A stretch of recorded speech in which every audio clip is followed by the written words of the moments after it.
birdie to me. Hi everyone, welcome to a very special episode of Talk Birdie to Me, powered by PDGA Europe Women. Hi Ida. Hi, hello. Yeah, just like Yulene said, this is a very special episode. When we were at Worlds in Finland earlier this summer, we were fortunate enough to be a part of the Women's Summit, where we discussed a lot of different topics with some other bright women, Holland Hanley, Anniken Steen, Caroline Sellnes, Sofia Pereira, and please help me, Vicky. Terry Kuto? Is that what you think of? Oh. Yeah, sorry. So Terry Kuto. Correct. Yes, from PDGA Board of Directors. And Sofia Pereira as well. Yeah, she's from, well... She's from there as well. She's in there, yeah. From PDGA Europe Board of Directors, yes. Yeah, so you were up on the panel. I was there listening live. It was awesome. So they also made an episode of it, and you're going to hear it here now. And also, if you want to watch it, you can go to PDGA Europe on YouTube. So you have the audio and the video, if you want to. Yes. So what were you talking about? Just a few points. What can you expect from this summit? We talked about both how to grow the pro scene, how to grow the women's scene on a grassroots level. I think a lot of the talk was focused on that, because that's kind of where I think everyone on that panel considered that being one of the main thing that needs to be focused on. So we talked a lot about that. We also talked briefly about media and the influence that it had on the women's scene over the last few years.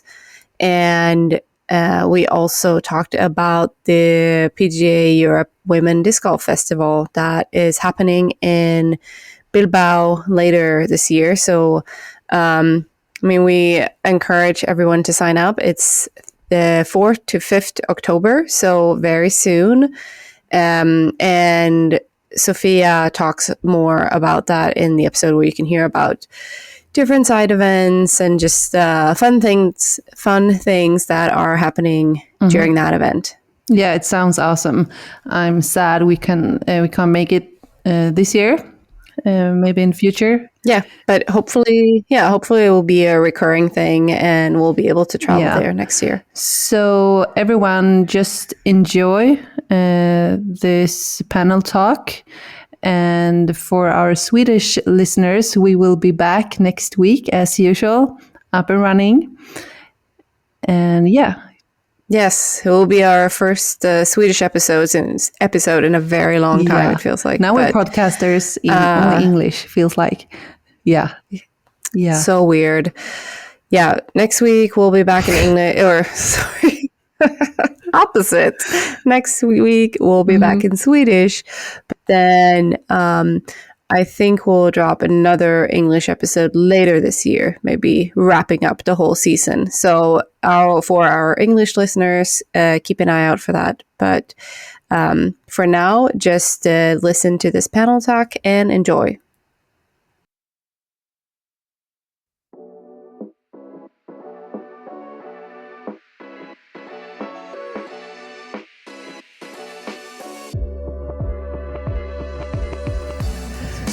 Well, I think we are good to go.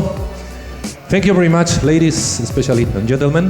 This is the first time that we do those PDGA talks. We want to make use of the gathering power of the World Championships. We have 45 countries finally to not only talk about competition and compete, but also trying to make something for the growth of disc golf. Having so many people from different countries and getting different points of view to try to make our loved sport grow. This is a very specific topic that we want to cover. Sofia and myself, we have had long conversations on this topic, and we are basically very engaged on trying to help the growth of disc golf in Europe, and this is one of the activities that we feel that we could be interesting. And this is the women's disc golf, how to grow disc golf, women's disc golf at all levels, from the grassroots level to the top level competition. We will have another edition of this talk in Bilbao, in the PDGA Europe Women's Disc Golf Festival that we will talk about later. That will be on the first weekend of October at my local home course, with good food and tourism activities. We will play on the morning and have fun on the afternoon. It's going to be huge. And we'll make another summit because we want to gather all the possible information from you, the women, that you are the ones that know what is really needed. And well, first we will have a first introduction of every speaker, and then we will conduct the debate to get the most of it. So first, not too much need for introduction, but Holin Handley from the United States. Holin, welcome. Can you tell us a little bit how long have you been playing disc golf, and how do you see the base of women disc golf, at least in the United States? Yeah, I mean, I just started playing at the end of 2019, so coming up on 6 years. As for women, the growth of women's disc golf in the U.S., I've seen a lot, both on the tour and more at the grassroots level. A lot of people have had success just starting their own kind of local groups, not necessarily always making them about score or competition, but more about just creating a space for women to get together and enjoy each other's company and play without pressure or feeling like they're being watched or judged or anything like that. I know a couple of girls when I lived in California who just started a league where they would see a woman out with her boyfriend or something and not playing, and they would give her a disc and say, hey, come join us on Sunday. And to see like that kind of take off, and now they're starting to have fuller fields on the amateur and pro divisions. So really all that grassroots level, I think, is what I've seen. Thank you. Second, Anniken Christiansen, one of the best and most popular players in Europe, from Norway. Anniken, tell us a bit about your disc golf career. Yeah, well, I started practicing more seriously in 2017 and had my first PDGA tournament in 2018. And from there, I ended up on tour. Yeah. Somehow. Yeah. When I started, there weren't too many women playing in Norway. We had issues trying to get full fields when we had tournaments, and it's kind of like the same. We do see the growth from like the grassroots now. Not more issues trying to fill the national championship. It's come a really, really long way. Great. Third, we have Caroline Selnes from Nordic Female Open. You're a very enthusiastic, not only event organizer, women-only organizer, but she's also spreading that philosophy of, come on women, take a step ahead, organize. We are able to do that. We can help ourselves. There is something special in Nordic Female Open. You're not going to ask me about my disc golf career? Of course. First your disc golf and... I'm one of those who started playing and realized that it's more fun watching other people play well. So those who can't do, they teach. I started in 2018. We were 4 women in one of the biggest clubs in Norway. Don't have to say much more than that. 4 women, 75 men. Joined the board there. And during the pandemic, we grew a lot. I'm going to talk later about what we did as well. But in the end, we were 470 members in our club, and we had about over 20 PDGA members of female members, which is real good. It's been awesome working on the local field and now expanding nationally and hopefully also internationally with this tournament and concept. So I'm excited to be here today. Okay. We have Ida Udbak from Sweden, Nordic Talk Birdie to Me podcast. We have different aspects of female disc golf. Talk Birdie to Me with Jolene and Ida. We have 2 of the 2 that make that podcast. It's a long history female disc golf podcast in Swedish, And this year we have made an agreement with PDGA Europe to try to expand that model to a whole European model in English. And they have been long working on the communication side of female disc golf. Yeah, so I'm one of the co-hosts of Talk Birdie to Me, and we are a podcast to talk about everything women's disc golf. It can be anything from how to get bathrooms on your C-tier events to analyzing the pro game. We think it's really important to talk about the women and give them the same attention that the MPO field gets, and that's all aspects of disc golf. Apart from the podcast, I'm also, as Caroline, heavily involved in the local scene, growing women's disc golf and TDing women's only events. I think that's really important. I've also dabbled a little bit into commentating. I've done live commentating for the Swedish National Championship and a little bit of post-production. So I have a little bit of different perspective, both from a media side, but also from local organizing. Okay. Sofia Pereira, she is a member of PDGA Europe. She's a member of the board of directors on PDGA Europe, and she's heading the movement of the PDGA Europe Women. We are still constituting that, and she has a lot of insights and a long career. Yeah, as Brian mentioned earlier, one of the things that it shocked me that it's around 7 to 8% PDGA members are females. And for me, I don't see a reason for it, or I don't understand it, and I'm trying to understand it. And just the fact that we are all sitting here, and thank you to everyone that is here and here, already makes a difference. Let's figure it out. Let's change it. I think we can do that. And if everybody just takes a little thing and does something locally or globally, if you want to make a difference globally, work globally. If you want to make a difference locally, work locally. But if everybody does just a little bit, and everybody that is sitting here is somewhat interested in it, I think we can definitely change that. Absolutely. It's a special sport. Let's. And finally, we have Teri Kyto from Finland.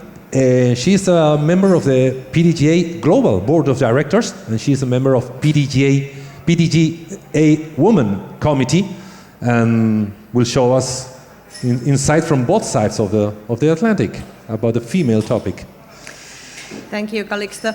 Yeah, I've been involved with this sport since 2014 because I need to get my husband at this point to a date. So that was the beginning of my disc golf career.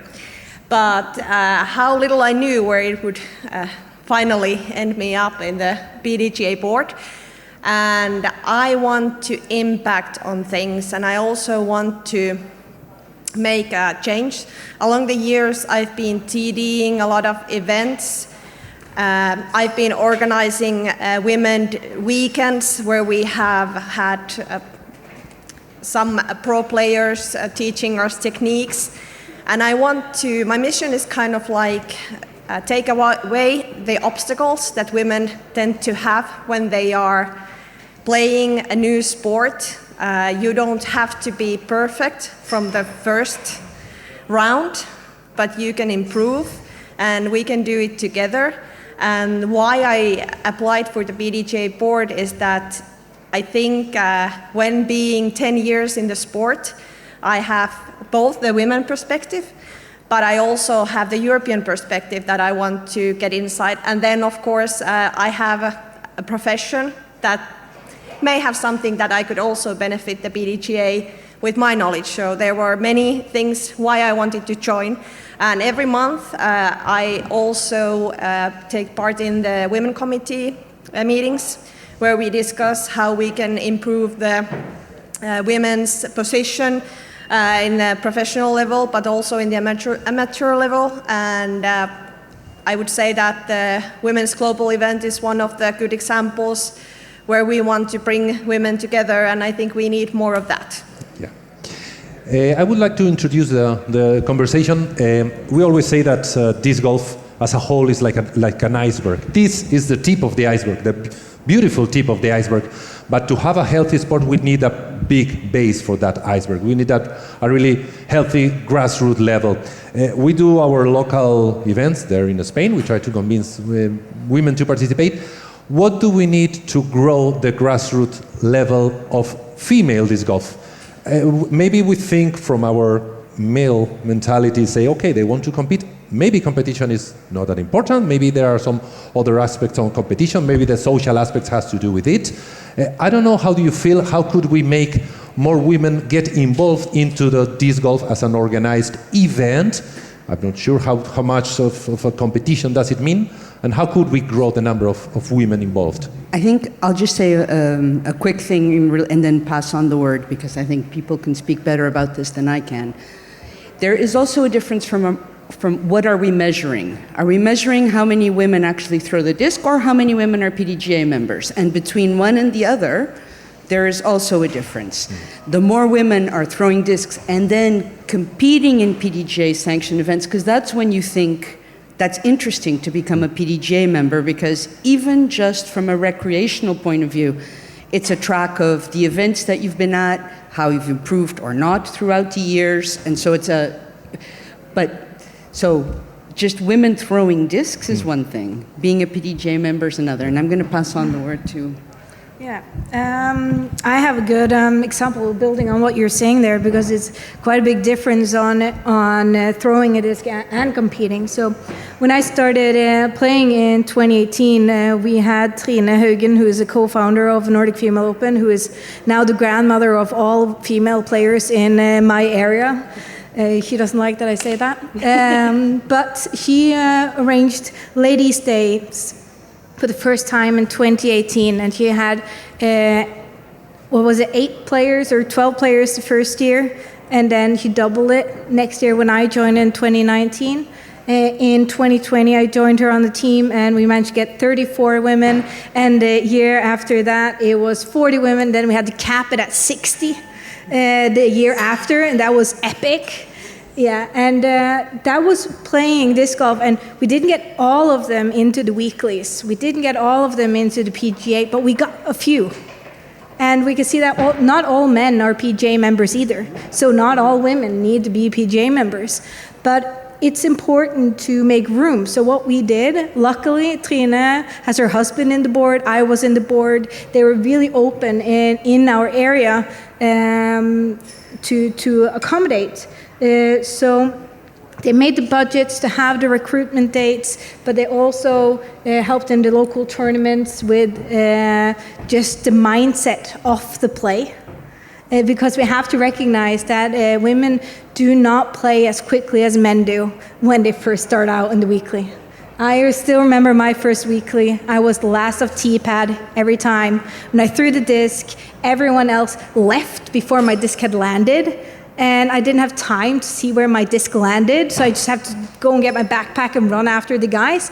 And I had to then, because the guys were standing around my disc, kind of make my way through the men to find my disc, and then have 4 men, because we had like 120 people in our weeklies, standing all around me and then discussing in the back, because they didn't know me, I didn't know the sports, completely secluded. And when I was putting, I was the last one to putt, and the men just left. And I remember Trine, she was on the card behind us, and she saw the men walking, and she's like, "Hey, guys, stop!" And she just stopped the 4 men and asked, "What are you doing? Do you want this girl to come back or not?" And that's what we need with everyone in the local place, to actually see what's going on here. Because we're so many men and so few women, the girls have to adapt so much to a boys' club that they don't know. But it's also the other way around. The boys have to also adapt to a women's culture that they don't know. So we need to talk more about it to start this. But back to the one with playing. Do you have a comment on that? Yeah, I think one of the ways to grow any sport is that the participant has fun. Yeah. If you don't have fun, you're not going to come back. If you go and experience it for the first time, and it's stressful, like that kind of experience that you feel bad because you throw and then it's your turn again and again before you're... It's like, oh, I'm not going to do this anymore. No. So I think that's a really important point, to make it enjoyable. Yeah, and in my area, they managed to do that. So what happened actually was that the club next to us started having their own women's days. So then we were 2 clubs, and then they started the monthlies, and they put the timing perfectly. So the women got the kids food in the morning, they got the men to babysit, and then they got to go out and play. And we were like 30 women on just a Sunday going out because it was the perfect time. So then we got more people involved to organize. That's how Nordic Female actually started, because the locals were okay. We had enough thing going on locals. So how do we move the locals to compete in PGA tournaments? That's what Nordic Female started. Yeah.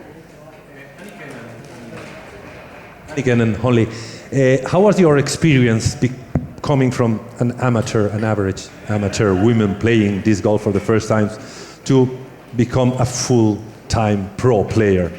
How was, from a women's perspective, that change? You can go first. Okay, yeah.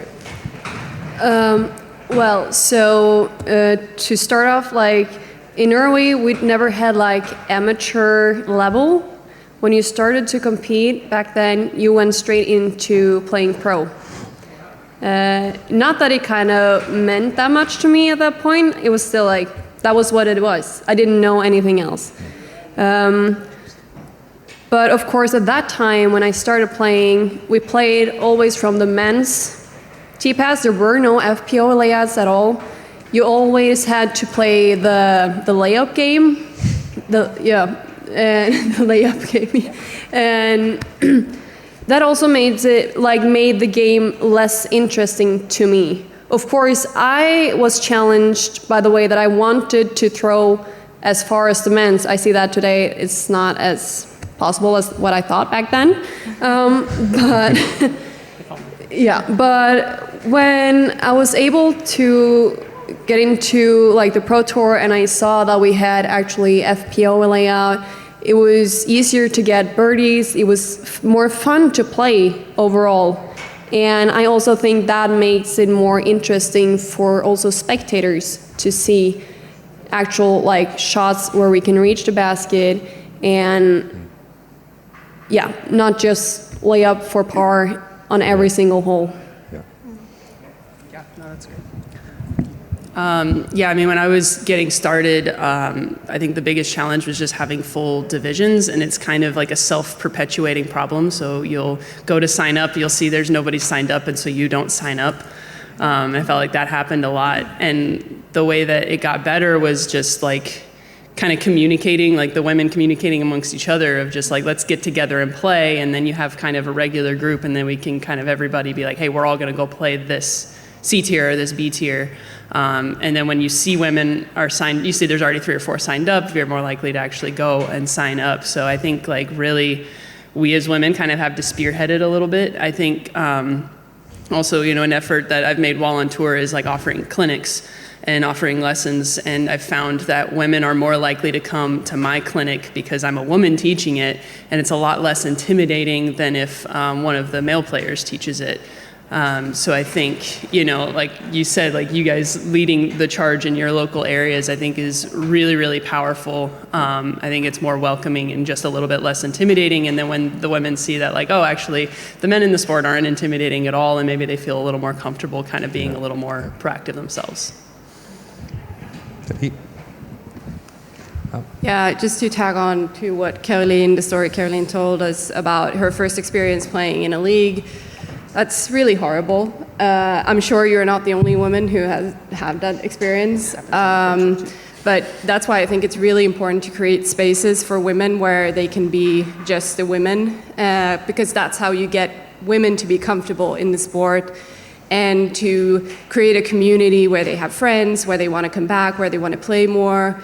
Locally, we have had women who said after they played with us for a few months, they were like, no, I'll never compete. Like, that's not my thing. Now they compete every weekend. Because now they feel at home, they feel safe at the course, their game has developed because they spent so much time there, because they love the game. But without having that community of only women at first, I don't think that they ever would have gotten there. So I think that's really, really important to have a space for them. And not to expect things to happen like after a week or after a month or even after a year, but to be very patient and give things time. And I mean, it's the phrase, right? If you build it, they will come. So I think that's just create the space for the women, and eventually they will show up. Yeah, and just to compete on top of that as well, us in the Nordics and so on, we're quite lucky with the culture here, with religion, with the beliefs, how we're seen in society. We started to talk with women all over Europe, Poland, Czech, Germany, and so on, and it's not the same. Women don't have the same status in the home and everywhere. So I think it's also important now that we're moving forward, because as we talked about outside, the sport has come so far. Like, I remember when I started watching DGPT the first year and women played after the boys in the evening. Nobody watched the boys. When we played from the same tee pad, it was boring, sorry. But now women are playing exciting disc golf because we actually challenge. So we've done so much, but now it's also, I think, important for us to take the knowledge that we have and give that, and be able to give it down south, give it to other places. I played in San Francisco, and I managed to trick my friend to come and join us. I taught her disc golf on the course, and I had two men walking up to her and telling her how to throw while I was teaching her. One man actually stood behind her and touched her without talking to her first to show her a follow-through. And that's while I'm standing there teaching. So we have to see that that's not all the time, but many times women experience that in society in general. And that's why women also say we want the women's spaces. We want to train with women. It's also to compete, as you say, with length and everything. It's so much more fun to go and play with women, to see that you can actually challenge something and just feel that you actually can do something in the sport, I think, as well. So, yeah. Yeah, I fully agree everything that has been said here. But I also think that where we should focus, or where the community should focus, is girls, because they are the future disc golfers. Not all of them are pros, but there is also a very large amount of girls who could be the recreational players going forward. And I'm very involved in other sport, synchronized skating, that is very girl involved, and they also have the problem that when the girls grow up, they don't do the sport anymore. So I think that we don't have that kind of like base at all with girls, and we don't have the girls who drop out the sport because they don't do that when they are young. But one more important thing there is one thing we've been working on in Nordic Female Open. We've had clinics during the tournaments. We always have a clinic. And one clinic we had was about menstrual cycle and sports, to actually train women on how to train, eat, sleep with the menstrual cycle, because it's very different. And one thing you're saying there with girls dropping out of sports is actually very science-based, because our body changes when we're 16, 17. So you can see that across all sports, that we go from this side to this. So we have to learn how to run again. We have to learn how to lift again, to use our bodies. And we don't know that, because that's new science. So it's very interesting. Yeah. Sophie? And I think that is so important. And not only during adolescence, the changes are huge for boys as well. Yeah. But also what you brought up earlier, culturally. Yeah. Maybe it's not as accepted for a mom to say, all right, I'm going to go do a round with my girlfriends, I'll see you in 4 hours, and leave 3 kids and at home as well. And so I do agree that there needs to be a safe space and a space for women to develop at their pace, or for every athlete, regardless if it's male, female. There's people who have challenges physically, and I think that that's the beauty of this sport. If you can walk, you can play disc golf, basically. Yeah. And so I think that and we'll be talking about that later in the tourism part. But I also think that there's a phase in women's lives when they're pregnant, having children, that is also, you lose a lot of women to all sports during that phase. And then to come back from it, it has to be enjoyable, and golf has got the difficulty that kids can't make noise when you're playing. You can't have kids running around the course, basically. Yeah. And so having safe spaces for the kids while the moms play when they're in their 30s and stuff like that. Sophia, I would like to, making use that you have the microphone, could you talk us about the PDGA Europe Women's event? And We're so Women's excited about this, Festival? you guys. Okay, we have a question first, of course. If you give me that microphone, sorry. You can introduce yourself. I have two questions. Did you ever experiment with playing just 9 holes or 10 holes, some smaller courses? And I'm very curious how the Lady Day looked like. Yeah. Like Yeah. what kind of events? Can I? Yeah. So we're actually now working on putting this in writing. Hopefully, we get a website up because we want to use what we've already learned, put it on so people can recreate instead of making the wheel again, inventing the wheel again. So.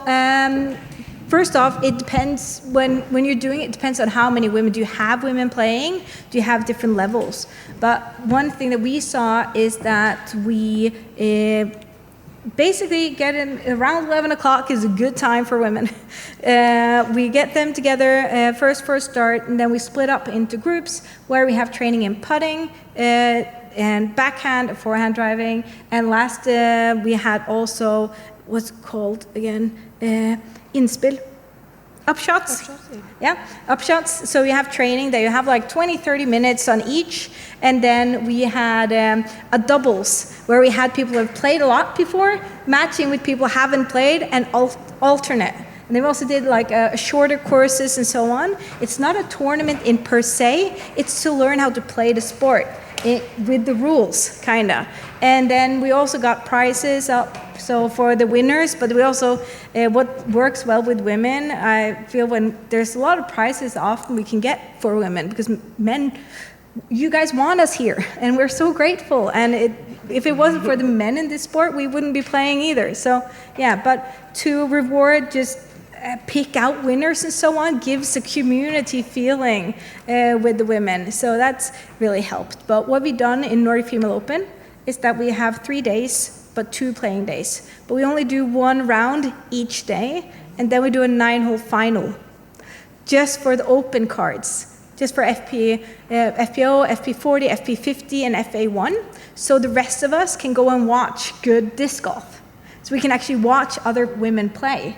So we had 63 players this year from 4 countries. So that was really fun because then we could follow and learn from the others. So 9 holes work really well for finals, actually, yeah.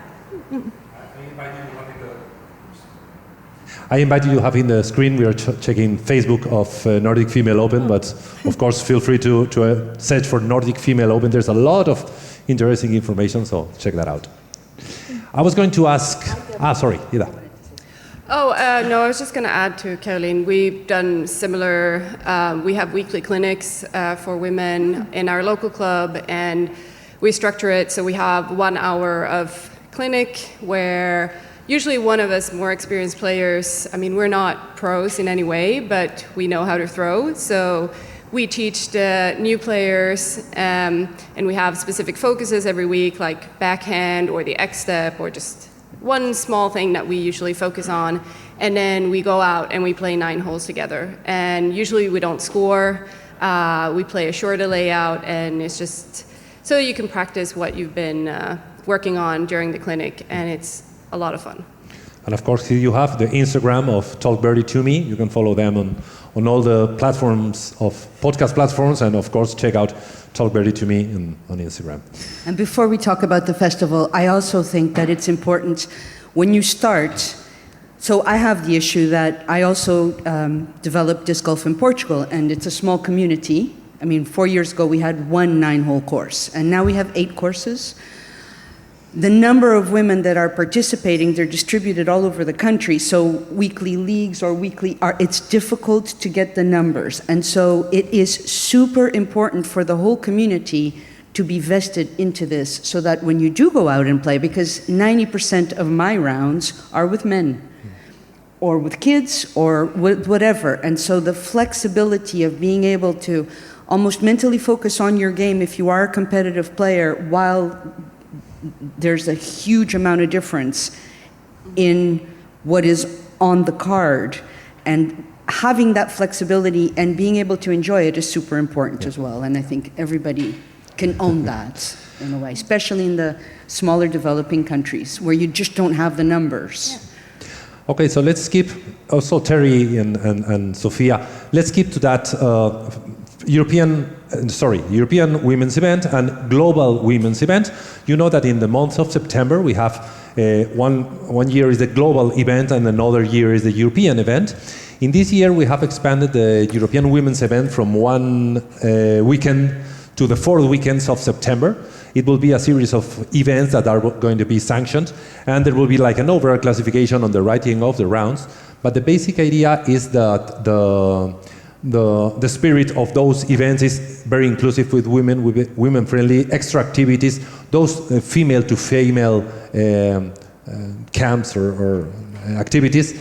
And maybe you both can explain what's the spirit behind the European global event. And Terry, you want to go first with the global, and then I'll talk about the European? I don't mind. You can start. I'll start? Okay, I'll start with European. So basically we've taken Zoe's idea from a few years ago with the women's one weekend at every tournament that was under the hat of the women's event. The first, however many that were that signed up were waived the fee, and then there were prizes. This year, we're going to do something a little bit different. We've expanded it to 1 full month. The whole month of September, any event with the women's name on it, and especially if TD'd by a woman, that woman is then doesn't have to pay her fees to come to Bilbao the first weekend in October, which is a women's festival. So the whole month of September is the women celebrating European women's disc golf with events. They will all be put into, thank you PDGA, the global, for technically allowing us to do this, because it is not easy, because now they have, instead of a one weekend, a full month of events with this. But they did it, they can do it for us, thank God. And then in the first weekend of October, we have a 3-day event in Bilbao, as Calixto was saying, which is the Women's Festival, and I think you're going to show something about that. So I don't have to explain it. It's 2 minutes and we can... But bring family, it's going to be good for everybody. So the basic idea is showing, it's an event that we will play in the morning, we will have tourist and socializing activities on the afternoon. The Basque Country where I live, it's a beautiful place to go, even with your colleagues. There will be events for beginners, there will be clinics, and there will be beginner tournaments. So we will combine the competition and all the extra activities. It's a course that it's not extra tough. Let's say that the par would be something around 880, 900, something like this. So everyone will enjoy. And the basic idea is to try to make it every 2 years. So as a final celebration, all the TDs that will be TDing any of the European Women event will have free registration. This is Bilbao City. So the basic idea is to celebrate this golf all together with extra activities, not only top-level competition, which is like the excuse to play. There will be on Friday, we will have an flex start event, so that if you come with your husband can also play. He will be able to play on Friday. And Saturday and Sunday will be women's only. The rounds will be 1 round per day, and it will be mid-morning, so you don't even have to wake up very early. Why? Because we're going out at night. Of course. There's going to be, I think that it's also important for us to talk to each other and socialize on a non-formal way, because that's when a lot of ideas come up, and hopefully to create projects together to make things happen. I think it's what we can learn from each other is super important, but then the work has to be done, and we need a team for that. Yeah. So the basic idea is let's say if the idea works, but try to make events, and that is what I want to connect with the conversation that we have. This is a C tier. This is it's an amateur course. We'll have some beautiful, nice T-shirts that we have designed, and they will be produced as women-specific T-shirt that you can only get on events like this. So it will be a mark that you were part of the event. But how do you feel about those kind of events? Of course, there are some events that are pure competition, but those kind of events with extra activities, Especially, for example, the first weekend of October, that we should have very good weather in Spain, and maybe in northern countries it's already even snowing. How do you feel about combining disc golf with other activities to try to make it more pleasant for are women motivated by different things? I'll pass the word on for how you guys feel about it. I obviously like it because we've decided to do it, so I'm not even going to give you my opinion on that. But I do think it's important that the Flex start on Saturday is free of cost, open for everybody, male, female, anybody. Friday night there will be a women's summit, and I hope that by then and after this, and this is broadcast, that we will have a fair bit of interest on how we can make working groups to make things actually happen. I think one of the things is that lack of human resources, as we talked to Caroline, there's not that many people. The few people that do a lot end up doing a lot. And then if we can all divide the work up by little and get people involved and enthusiastic, I think that's important. In this event, we will have the PDGA Europe staff going there because we will have our annual summit there. Yes. So we will make the use of having people there. And we will have, for example, female clinics and beginner rounds and a lot of extra activities for women. So back to Calixto's question, how do you girls feel about having a social aspect to... So having, for example, a tapas night and this kind of, like playing around in the morning and then having social activities associated to the event? Me personally, I think that is a really, really great idea. If you look at other events for women, they do exactly the same, not only in disc golf, but like for marathons, like we have an annual big running competition, which is called Kokomila in Norway, and it's only for women, and they make like a huge festival where there's like activities, like they do a warm-up together on a stage, they have artists after the run, so I think you're onto something really good there, for sure, and it creates the connection that I think as women want more. Yeah, it's an event, not a competition. Yeah. Yeah, I completely agree. I think for a lot of women, they don't do the competition because maybe they don't care too much about competition, but when it becomes a social and a fun thing and the competition's a small part of it, it becomes like this easy entry, and maybe they end up doing more stuff, but at the very least they've made a lot of friends and they've gotten into the disc golf community, which at the end of the day is really what we want. I have a question for you based on your answers. I think I love your answers, but I also would like to consider, like, basically, if we have a pyramid, a sustainable growth requires a large base. But how do we keep the top of the pyramid also interested in that bottom base? So wanting to come, because in reality, if a 15-year-old with a lot of potential that has never touched a disc comes and then sees one of you two girls throw the disc and goes, that's what I want to be, she's not going to look at me and go, I want to be like her. For sure. So how do we keep... How do we how do we keep that balance and enjoyable for all levels? I think that's really tough. Yeah, it's interesting because when you get to our level, we have to think about obviously, like, making money and like how do we fit our whole schedule so that we're having a successful year and able to continue doing it.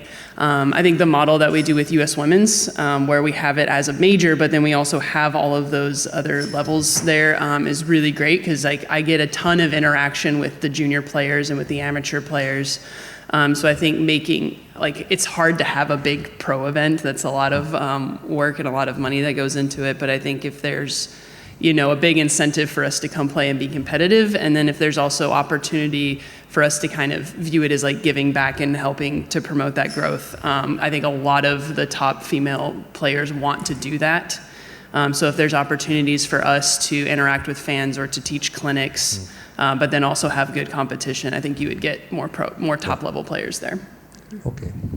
Yeah, just to add on, I think events like that is, of course, hard to put, especially in Europe, since we have like a lot of winter, especially in the Nordics.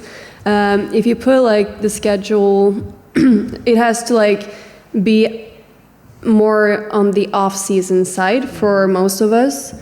Our season is usually from February till October, so maybe like right after The last event, or it's probably better because people are always like preparing for the season. So like in January, it's maybe not the best time either. So right after or when our off season starts might be a good idea to easier get a hold of us also. And like we said, a lot of us pro players want to give back to our community. Yeah. But it's hard when we have like a really tight schedule overall. Our idea is to make it in general the first weekend of October, that we find is a good date, and in one Southern Europe country. So every 2 years the next edition could be, for example, in Portugal, they have nice courses, or in Italy, in Milano, or in Greece, or in Cyprus. So some place that seems attractive, okay, I'll take a plane and go 1 week there. But we could consider November if October is still in the season too, especially in the southern countries. Later, guaranteeing good weather. Yeah. Okay, and we have some money left to pay for some pro player to make a clinic. So maybe we can talk about that, and maybe we can get a pro player coming there. I would like to change a bit the conversation about the communication, making use that Ida is here with us. It's I don't know how many US female-specific podcasts. I remember one from Paige Pierce. How is female disc golf communication different from the general disc golf communication, and what is your feedback that you have a lot of experience there in Sweden on your interaction with female disc golfers? We started our podcast because there basically wasn't any space where women were represented in Sweden in the media, and I think that's the case in whole Europe at least. I think that there has been podcasts with women, but they all kind of ended after a season. As far as I know, currently there's only us and the party that talks about FPO. And I think it's not that the men can't talk about the women, but I feel like they don't do it properly, to be fair. I think that it's often brushed over. It's maybe the winners, the podium is mentioned. Perhaps they talk about all the awesome putts that Holland made at Cool, or the ace that Anniken got at Texas, right? Yeah, somewhere. Too many to count. Yeah. So, but they don't really go into the nitpicky, like what is the distance required to get the birdies on these courses? Do the women have this? What is the putting statistics? Like some people still talk about Missy like she doesn't have the distance for the courses, but that's clearly not true anymore. So they're not, I don't know, I don't feel like the women are as represented in media as they could be. So we felt like there was a void, and we wanted to fill that void. Okay. Yeah. Me as a male disc golf consumer, I watch a lot of FPO game of Disc Golf Pro Tour, especially because in the US events, men play at night, so I always watch FPO, and I enjoy watching FPO. Me as an average Joe, as an 880 rated player, I feel that the top FPO play is something more human, because when you see the Gannons, it's like a video game or something, you know? So sometimes I feel more connected with the FPO game, and I personally feel that disc golf is one of those sports where the female divisions are exceptionally very good to watch and very entertaining, objectively.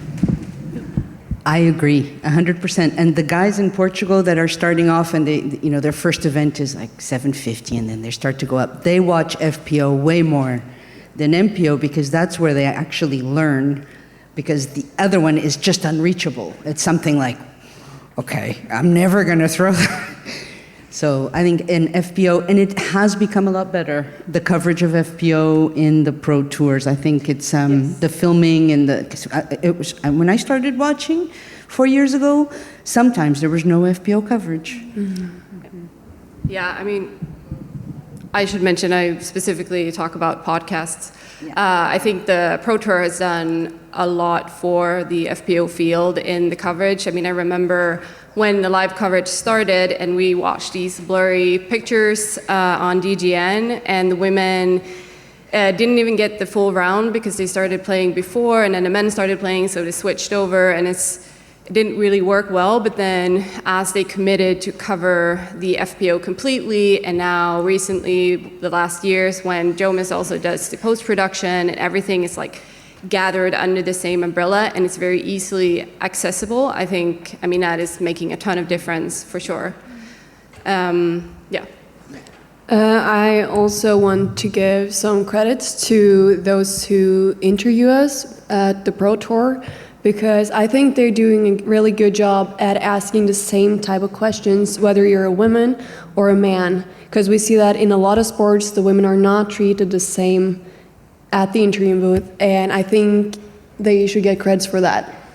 Okay, good. Yeah, and then going back to talking about podcasts, like a lot of the podcasts do talk about both men and women, but they'll kind of only cover like the top storyline for the women. They'll cover who won or who tragically lost. And then the men, they kind of will dig a little bit deeper. It almost feels like the men are kind of the default and the women are kind of like, okay, well, we should mention them. And so I think what like the Party podcast has done really well is like for a while there, Hannah would go and interview maybe some stories that weren't on the top card, you know, or they'll give interviews to women who like maybe they haven't broken through and gotten on that top card a lot and haven't been the main story, but they've had huge improvements or they've been having a really good year. So I think, you know, they do that on the men's side very well, and a lot of times it's because those are either male players themselves, and so they know everybody on the men's side, and it's very easy for them to find those stories and get into it.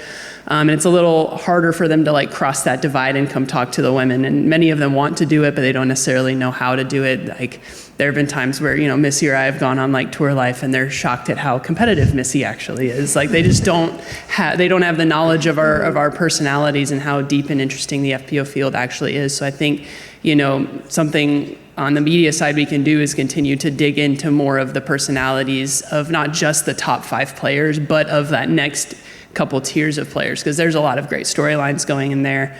In particular, a lot of the young players, especially the young European players, watching like Ida Letomaki play and Yulia, like they're extremely talented for how young they are. So, you know, I would love to see those stories get a little bit more time. I would say that I was covering on the European Championships, and there was a coverage for MPO and FPO. And the Junior Championships was also developing, and we finally had a coverage for the Junior MPOs, but there was no coverage for female Junior FPO, and it was Ida Letomaki, the other Ida Emilianese Kika from Czech Republic, and it wasn't a spectacular card, a spectacular show, so we really feel that it should be covered more. Yeah, to add to Holland's, I think that this is really a critical point, like creating idols for the fans and creating profiles, because that's how you also grow your worth for your sponsors, is for you to become profiles, and that isn't just a top player, but that it goes deep. And we want to be able to help build that. We want to create idols. We want people to know about both the current upcoming players, the top players, but also historic players. We want people to know who Juliana Korver and Birgitta Lagerholm are, and yeah, just to be able to relate to all different type of players.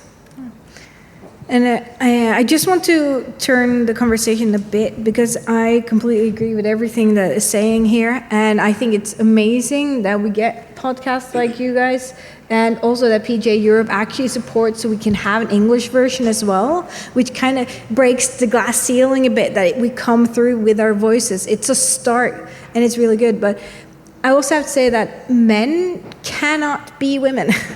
And we as women actually need to talk about women. So, well, we're not that engaged on Facebook discussions, for example. We should be. So there was, what we've started in Nordic Female Open is that we started a Snapchat group for only women players in Norway. So we have over 50 women there, Snapchatting, playing all over. And when Cool Amateur Open was this year, we had a catastrophe with the sign up last year. We didn't get that many women because it was first come, first served. That rule has to be looked at, by the way.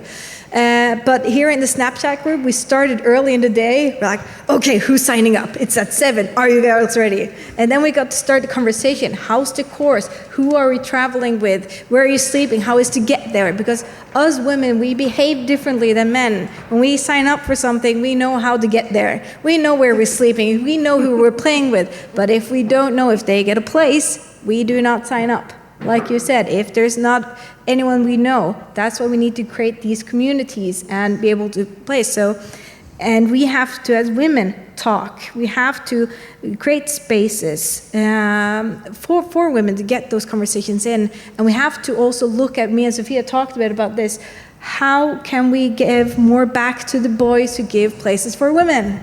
Because the boys do a lot for us. They do amazingly. They build courses for us, for God's sake. They do so much. So how can we give back to the boys who give to the females as well? We need to turn the conversation a bit and make the boys better at giving places for women. So I think that's an important talk. But I had one comment on the summit in October, the festival. How do we get women to sign up? Because this festival is awesome. We like everything in it is epic. But how do we get women from Poland, Czech, random women to sign up? Not just the same women. How do we get them there? And in Norway, we have Anniken, you've been with us. Katrina Staalesen does a great job, Bjørkås, who have damer I disc golf, so women in disc golf in Norway, where we have a community going on. So this is places where we can sign up. I want to go this. Does anyone else want to join us? To get that conversation started in the countries, locally, and so on, I think that's a good way to start. That's not just give the men like you need to make this for us, but how can we as women also, oh, can you get this for us? Then I know more women will come next year. Never the same year, sorry guys. We don't come the same year, we come the next year. So I think that's... Yeah, I agree, 100%. And start everybody, like we want to organize and build a PDGA Europe Women's Committee as well. But we are interested in having people participate in this and talk about what we can do and how can we do it in ways that make sense. Do join the Facebook group of PDGA Europe Women's. At this point, that is the only channel that we have. It's a group, so you really can join and post in there and speak in there. And you don't need to be 900 rated or know much. It's for everybody. Yeah. So I've sacrificed Isabel, my friend Sophia, for you. So you will get you will get our TD from NFO to join you. And you're right. How do we get women to sign up to this festival? You have it in the screen. 107 members right now. Yeah. PDGA Europe Women Facebook group is like the phase where we can make those kind of brainstorming, and Sophia is working on that to get all those initiatives before. And I think these communities are very good to share knowledge. We don't have to invent the wheel every time. But I have also experienced that even if we share experiences, at some point it really needs to be very hands-on examples how to do things, because people may understand something differently than you are explaining. We have in Europe, we have language barriers. Everyone is not that good in English, for example. So when we have this kind of gatherings together and sessions that we share information, I think that very practical examples are needed so that people kind of have, and what I would also like to see is that, because the consistency matters. If you organize something once, there might not be that many people, but if you keep going and people talk about it, then you will always get more and more participants. Yeah, and we had one example there of a tournament in Norway where they created a whole FPO course or layout, sorry. And there wasn't that many women signing up. There was like 2 women. And next year, there was 10 women signing up, but they didn't build the FPO layout because there was no women playing the last year. So it's like you can't give up in 1 year. So that's what we did as well in my local area, because as you say, we had FPO only. But then we started to see that, oh, we have so many women that don't want to compete because they're competing against the good ones that playing for 8 years. Yeah. So we started with FA1, and we had 2 players in FA1. Okay, that's good. let's continue. And now we have a big FPO and big FA1, and they're looking at opening an FA2 as well as some of the weeklies and so on. But you have to make it grow organically, like the sport has done with boys for, how many years now? 60 years? 80 years? 60 years? 50, I think. 50? How long is disc golf? So, 50 years. How long disc golf in? But I think it's also getting discs into girls' hands, kids' hands, right? Kids, kids. Because I notice we do activities in schools or in summer camps, and you go, they love it, they really enjoy it. They go home without a disc. Yeah. It was a great day, but they're not going to throw discs because they don't have a disc to throw. So we need to get in PDGA Europe, we have created 3 programs called Put a Disc in Their Hands, and they can buy some premium discs at €8 per unit, €5 per unit, the medium, and €2 the used discs in packs of 50. So I'm using it myself. I go to my higher schools around my course and I give classes and I get sets of 50 discs. So every girl that comes through that course goes home with a disc. So you have the chance that she goes to the course that is nearby. I think this is great, but I want to challenge you a bit. Who is going to use the program? Who is the users of that program? Enthusiasts from some local clubs that wants to do it and say, okay, I'm going to give classes to the higher schools on my free time, and I want to have sets of 50 discs so that they... And then we come back to one of the issues as well. We women, we learn differently also than men in this sport. When it comes to TDing, when it comes to doing things, because you men are epic at one thing, is that if you're ill, you're doing a weekly, you're calling your best buddy, say, I don't know, you don't know metrics, you disc whatever, but you're doing it, and I'm doing it with you on the phone. A girl would say no.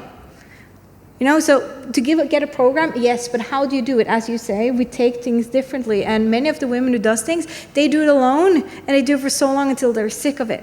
So how can we teach women to train others to join them, to also do these things? So, okay, I'll do ladies' days, you do the program for getting more juniors in. How do we get those in? And one specific physical thing that we've done is that every year in NFO we have a new TD. Female TD every year, but the TD from last year is this year's assistant TD. So we don't put the new one as assistant TD because then they will never become a TD. You have to put them as the TD and have assistants on the side. That's a great idea to create schooling. Yeah, and if we can continue and go through with that and actually focus on training a friend, us women, to train a friend to do the same thing, then we get more women to do stuff, more people to actually, because these programs are epic, But we need more people to join. Now I'm giving up NFO. I have 4 women taking over. I have 2 people want to be the next leader of NFO. And that's really cool. That's epic. So I'm here maybe for the last time as representing NFO except as co-founder. So that's really great. And that's because I've always worked on giving it on. It's not mine. It's the women's. And I think that's important to look at a local level as well. I would like to make use of having 2 of world superstars like Holin and Anniken. We are always talking about this iceberg, the base of the iceberg at the grassroots level, but I would also like to cover the tip of the iceberg. FPO competition is growing. The superstars on FPO competition are very important. In fact, I made a study about the Instagram followers, top 10 European FPO, top 10 European MPO, and the distribution was something like 57-43%. So the top female, Anniken was on that list, were always grabbing the same number of followers that the top MPOs, at least in Europe. No? What do you feel about the growth of disc golf, of professional disc golf in FPO categories? What do we need to accomplish to make it even better, to have more people becoming full-time pros? Is it a matter of regulation? Is it a matter of payouts? Is it a matter of women-specific big events like US Women DGC? How do you feel about this subject? There's a lot of things I think that go into it, and I think the Pro Tour has done a very good job of specifically trying to grow the women's side, like by doing 50% payouts for all the Pro Tour events instead of 40% like we see on the men's side. Also, the amount of added cash, it's not divided proportionately. The women get a little bit more, and that's to try to make the last cash something that the women can live off of. Because that's the hard thing about our payouts is they're still very largely based on field size. And so until our field size gets big enough, we don't have as big of payouts. And when you don't have the minimum amount to actually go on tour is the same for the men and the women. I would argue possibly a little bit more even for the women, because I think from like a safety perspective, you're less likely to have a woman go buy a really old beat up van and build it out and live in that. We're gonna want something that's a little bit safer, able to stay at campgrounds or Airbnbs, and that of course is a little bit more expensive. So I think, lowering that barrier to entry by making it more affordable for the lower level players to get their start, I think is huge, and part of that's going to be, transportation costs, lodging costs. Like if there's a way to make any of those things a little bit lower, that's going to be very helpful. And then, continuing the 50% payouts, I think is a really good thing. And then on the course design side of things, people want to watch good competition. And so when we're playing layouts that aren't the appropriate distance for what we're able to do, it's very boring. And so we've seen that as the courses are better designed for us, the competition is more exciting. You're able to see the skill level that's actually out here because it's very high. And as our field gets bigger, we're seeing more people in the mix. You're not seeing the same person winning every single week, and that makes it more exciting. And like you said, there's a lot of people who like to watch the women more because they feel like it's something they can relate to. It's maybe something that they can learn from. And so I think, leaning into that, there's maybe something there as well. Because the more women we get on tour, the more competitive it is, the more people want to watch, the more people are willing to put money in it, and it all kind of grows from there. I totally agree with everything that Holly says. There's a lot of good points there. But when you talk about that we're still not as many FPO players at a top level as the MPO, I think we also should look at the national associations. This year, earlier, I was so lucky that I attended the national camp in Sweden, because Norway, they don't have any. And just to be able to compete or to practice with other top players and see how they do it, and also have recruit teams. I don't know any countries that do that yet, but to have both national camps for the top athletes, but I also think we should have scouts to look at the recruit level and to say, hey, we see you as an FPO player. Do you want to try to really get on tour and have a system that helps them, that get them in touch with the rest of us top players? I think that might be an option to look at how we can grow the FPO top level.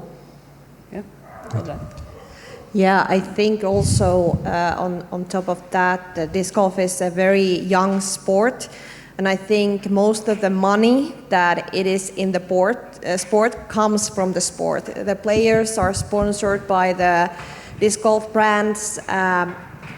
The prizes come from the field payouts. And we don't have that much money outside of the sport. And I think it's not only for the pro players to create their brand, but I think it's also everyone's responsibility to show that this is a real sport and there is a potential to attract sponsors outside the sport. And I think that at least here in Finland now, after the World Championships, we have a great potential to actually attract companies outside of the sport. And we always need to remember that we represent the sport and how it looks to people who haven't even heard about it and who might be the ones who are holding the wallet to pay things out. So I think that also we need to have money outside the sport to grow the tip of the iceberg and also the position of women on that sense. Sorry. Go ahead. I would actually like to challenge PDGA Europe and PDGA globally to research a bit more and see how well represented women are in disc golf companies. For example, how many women work at Discmania? How many women work at Innova?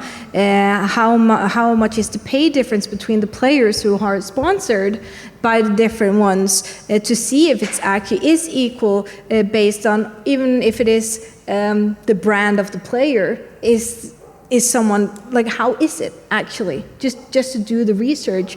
And also how many women are involved in PGA DGPT. I love seeing women running with the camera at DGPT at Cool. That was awesome, finally. And it is a young sport, as you say, but if we can get focus on it, it's easier to actually be aware of it. Because when we don't talk about it, when we don't look at it, it's you just run in your same shoes. Mm-hmm. And we also talked on the bus, me and Anniken, that women are not the same when it comes to marketing. When it comes to social media, we're not the same. And we need different training. And if we're trained by boys, maybe we're not be giving the best opportunity as we could have. We could actually earn you guys more money if we're actually trained on a better way. So we could actually look at strategies on how to get more money out of the female players as well, and then pay them more. So I think there's a lot of things there. Because we're so young, there's a lot of growth development where we can earn the sport more money. Yeah, and I also like what Holland said about that there are different kind of players and they have different kind of personalities. I think that there is a lot of potential to create personal brands to attract different companies, but that also requires, and I think that many of the players don't have managers like they who are running their like errands what is not related to playing. So, well, young sport. We are developing, and we need to have the front runners on many areas, and also cooperating within women. Caroline, you are the... Sorry. Go ahead. Oh, sorry. I was going to actually expand on what everybody was saying. We are a young sport. And so one of the things, the conversation earlier about the Olympics. So the IOC, the Olympic Committee at this point, recognizes all disc sports as one sport. Obviously, we are not one sport. There are many disc sports. But because it's considered still a niche sport, a small sport, it is flying disc sports. So disc golf, ultimate, beach ultimate, even though if you go to the World Flying Disc Federation website, you will see the disciplines, including freestyle, the field games. It's all one sport under the IOC. What does this mean? That we can learn from this? If we get big enough, this will obviously change. But what can we learn from this? To develop disc golf, we need to focus on disc golf and not have, a million thousand sports already. We are getting big. This is obviously, we are getting bigger. But we can all be ambassadors. What we forget is that 99% of our media is consumed by disc golfers. In order to get bigger, everybody has to have in their mind that the person beside them that is not in a disc golf community event probably has never heard of the sport. Talk about it. When you are watching it, and tell people, and even the media, saying, I was just thinking about that this morning when you had the media, that was such an interesting thing. As a consumer of disc golf media, that I know obviously the sport, I don't need to be told that cards of four and what is happening with these cards of four that each person throws. But this kind of content is what is going to get people engaged that have never even heard of the sport. And so if we all go back to a beginner's mind in our general lives and be ambassadors for the sports, that will also help the sport. Just to add on to that, I think that the Disc Golf Festival in Tallinn has done a good job at promoting it towards the regular guy in the street. Because when you have the event on Tuesday, when you have the Superstar Challenge, it's a completely different format that we play, and it's easier for a person who's never really watched disc golf to understand the concept there. And maybe that's another way to go to attract more people into the sport. Yeah, I would like to make a last topic before opening the questions turn, so feel free to ask now. I would like, Caroline, you are the organizer of the Nordic Female Open, one of the top women-only events in Europe, like Ladies First in Czech Republic, we have 2 or 3. How do you feel about the possibility of creating big events, but women only, a top-level competition? I mean, when you see other sports like golf is 100 times bigger than disc golf. They have the female tour. They have a whole tour. Of course, this is not feasible in disc golf. We are way smaller. How do you feel about the possibility of creating some kind of U.S. Women DGC, European style, with one of the big events, of course, in sync with the Disc Golf Pro Tour? Would it make sense to have an event with 144 women playing for big prizes at least once a year, or even a small tour if we make one in Norway, one in Czech Republic, or whatever? How do you feel? Do you envision that some events on the highest of levels could be women only? Is it desirable? Is it feasible? Well, personally, I feel scared. The nightmare of getting sponsors to getting the added cash. It's hard already to get sponsors and get the time to do a small tournament. So I think it's tough at the moment because we're not enough women who are organized, and we have to rely on the men again, and it's not going to be their first priority. The people who already organize in disc golf have their tournaments. You have people doing PCS in Norway, you have Kokol, you have Hestdagen, you have the big ones, and they have to focus on those as well. And for things to be successful, you have to be able to grow them. I would love to see a European version, but also we have to then do it off season because the season is full. You know, so shall all women from Europe drop through to go to Europe, or should it be a part of the Europe tour so someone else don't get to do their competition? We have to look at what it actually brings in. What does a women-only event bring in? Does it need to be on top level, or do we do a middle level in the same city as the top level? I think we should look at the format and discuss it. I would learn to love more from the US, how they've done it, but they've also managed to get it in the tour. So it actually fits in. And disc golf now, like locally as well, all the courses are full of tournaments. People are competing all the time. So it's tough. Basically get room. I think something else have to go, and I don't want to see anything go. Colin, how do you feel about the US Women DGC? It's such a special event. It's throw pink also. We have big women-specific events in the U.S. Yeah, and I mean, like you said, you know, U.S. Women's is on the tour, but because of the packed schedule, it always kind of feels like it just gets squeezed in there. I know every year, usually when we have a 4-day multi-course tournament, we have the week off beforehand, and that gives us a chance to have some rest and to really make sure we learn the courses, but that's never true for U.S. Women's. U.S. Women's is always right after a 3-day event. There have been years where it's a 10-plus hour drive from a 3-day event, and then we're having to play a 4-day event right after, so it does kind of get shoehorned in there. But I do think it's a really good event for growing the sport because you've got a lot of the junior and amateur and age-protected divisions there with the top pros. They get access to us in a way that they don't at any other event. Because if I go to a practice round, I give myself an extra 20 minutes because I know I'm going to run into a lot of people who want to chat, and I want to make sure that I have time for that.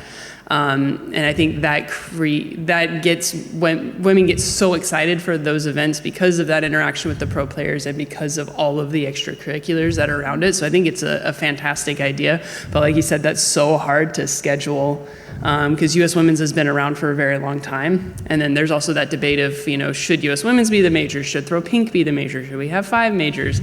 And I kind of advocate for keeping U.S. Women's as the major because because it's a major, that's why all the pro players go. You have to go. It's one of your 4 opportunities to win a major every year. And I don't know that they would add a women's only major in Europe. But maybe there's some way to do it. Maybe there's some way to. Yeah. Oh, let's hear it. Why am I talking? I can organize a reversed tournament where women aren't focused. So it's maybe we'll get an MPO layout, maybe not. Maybe we'll get, yeah, that would be so much fun. The men can come as well. You, of course, don't have as many places and not that big payout, but we can do a reversed tournament. So that would be fun. Huh? That put it on the spot. Okay, I do that, no problem. we open the questions turn. First with René Mikkelsen from Denmark. Yeah, my name is René. I have multiple hats on. I'm the country coordinator for Denmark. I'm the Danish disc golf guy as well. I'm here actually specifically, well, almost specifically, to follow Cassandra, our Danish FPO player. And you're kind of taking me away from that because he's at the putting competition right now. So thank you, I think. You talked about the PDGA Europe women's group where you only have 69 members? 107. Yeah. So I understand that this group is private because, of course, you don't want creeps to get in there. But how do I tell we just this year finally got a woman on our national association. How do I tell her about this group? So even though it's private, there is join links in PDGA Europe. Both in on Instagram and on Facebook. Okay, so you can access it. So on the PDGA Europe website, there is a link to it. Okay, yeah. Excellent. Thank you. I think that was it. Thank you.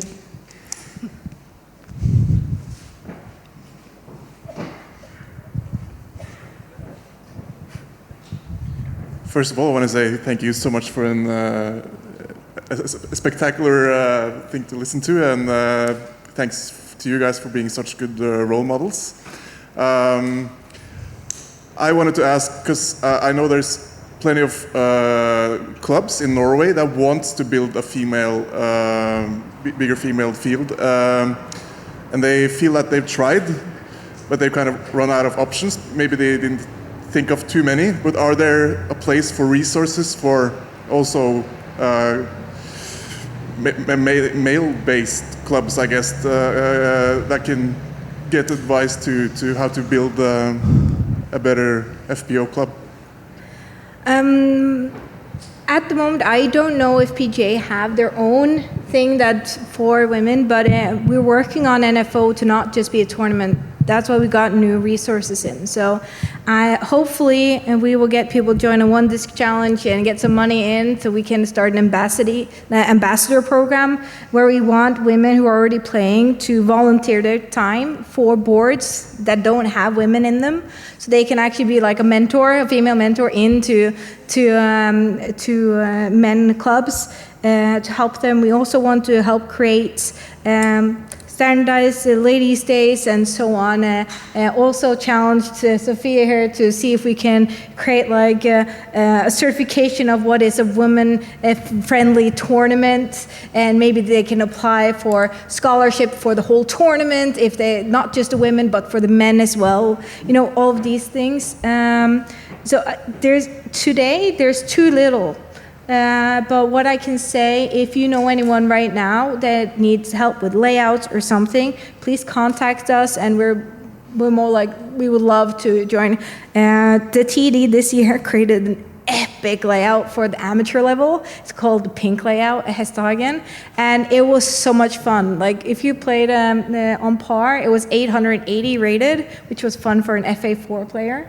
But the thing is that it challenged the women so much. You couldn't lay up, you couldn't do up shots to be safe. You had to go for it, which created, you're laughing because it was so, you created competitive place on the course, and we have so many more women now than we had just 2 years ago that can join in those. So if there's anyone that wants advices or something, please contact us because we've already done it. So please contact us, no problem.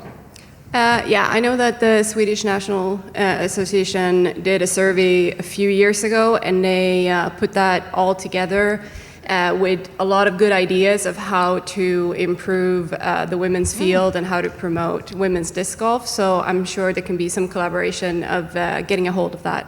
Yeah, tack.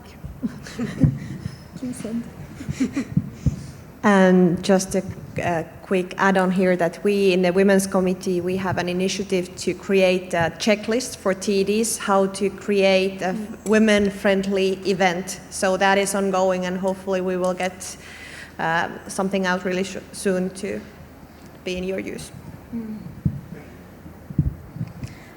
Okay, so I have a couple of questions. First of all, Caroline, there's the European Championships every other year. So you can actually host the women's European Championship every other year. Awesome, yeah. Just a thought, because we can squeeze that in, so maybe we can squeeze another one in.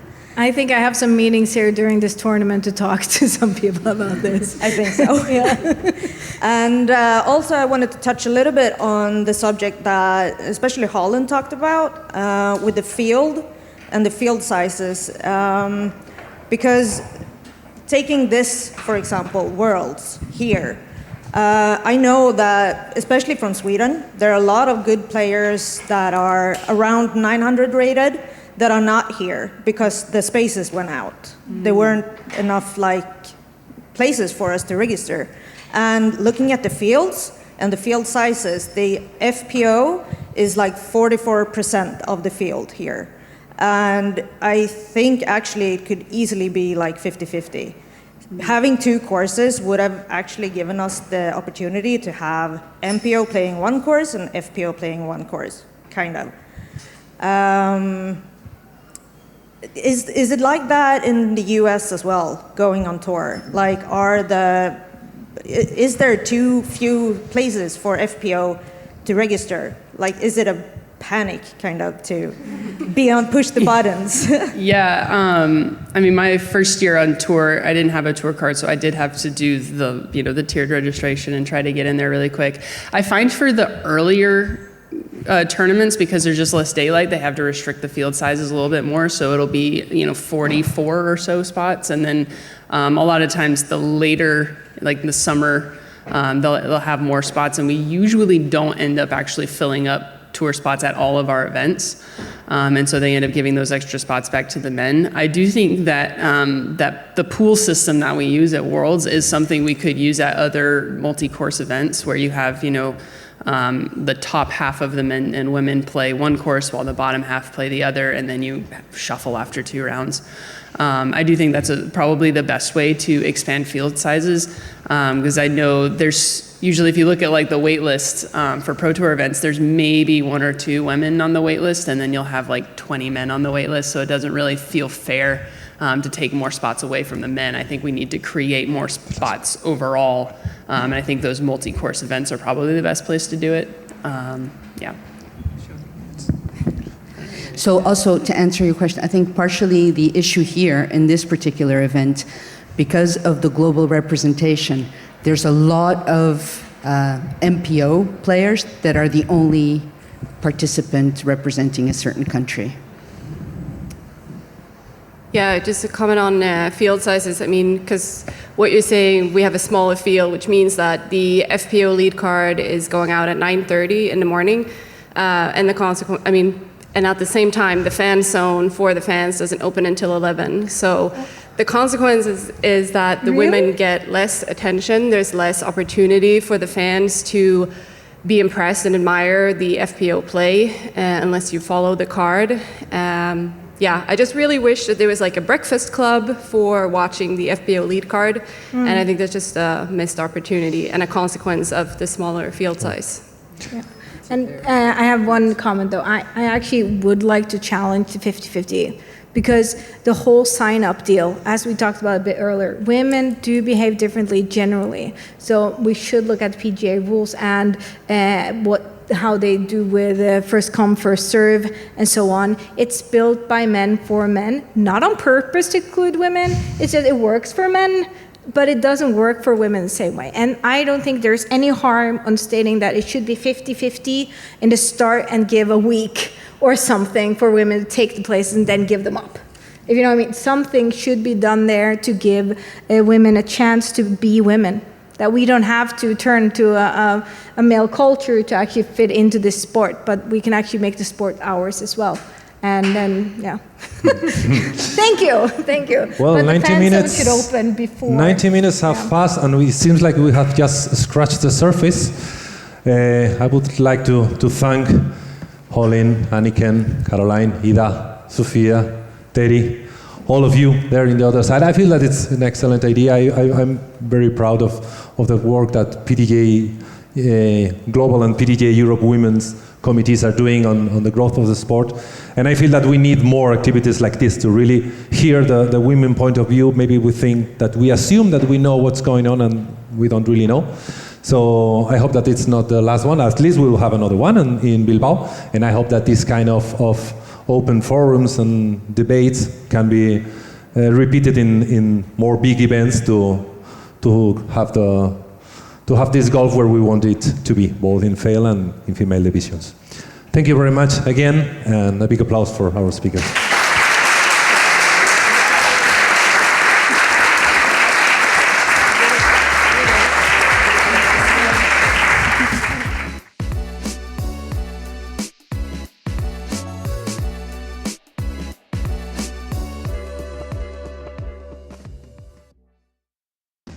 From top competition to the new players.